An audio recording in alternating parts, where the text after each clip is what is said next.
Hi guys, Lance Getch here, Southeast Iowa Technical Agronomist for DeKalb Asgrow, and today I'm out looking at some newly emerged soybeans, which just are emerging now that we have some moisture, which we've been missing now for at least a couple weeks. But now that we have some moisture, the soybeans are screaming out of the ground, and I'll show you just a couple things that I'm looking for early this season.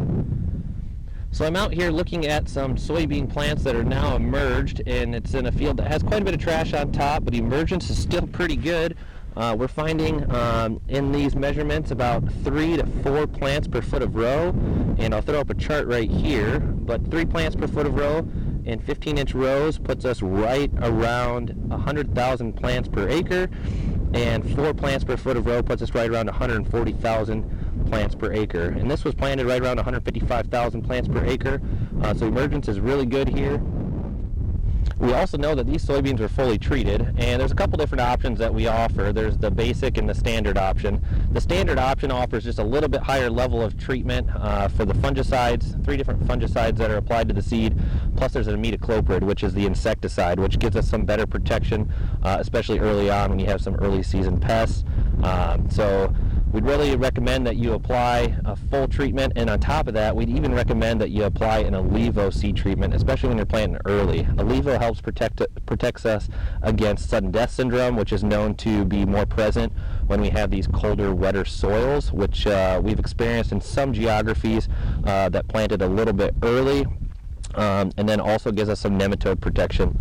So I'm also here just digging up a couple plants. We have the cotyledons here, which are just starting to pull out of the soil, and we know that with soybeans, no matter what you do at this stage, you can't go out and dig and determine what the planting depth is, because these cotyledons are within the seed and it's pulling itself up out of the soil.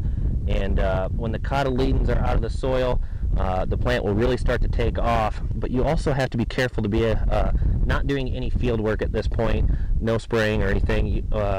This hypocotyl, which is right below the cotyledons, is just a very sensitive time. If these cotyledons break off, this plant would be dead. The energy source is all in these cotyledons. This new hypocotyl, hypo meaning below the cotyledons, will not have any energy to push out any new growth or leaves. So very sensitive time for the crop. Don't do any field work, or don't spend any time out in the field at this stage. So we're out here today doing some early season scouting, and I'm also doing a time-lapse video. So I will be showing that online here shortly. Probably pick that up later today or tomorrow and put that video together for you. And I'm going to do some additional videos here as I'm scouting some corn. So stay tuned, and we'll talk to you guys later.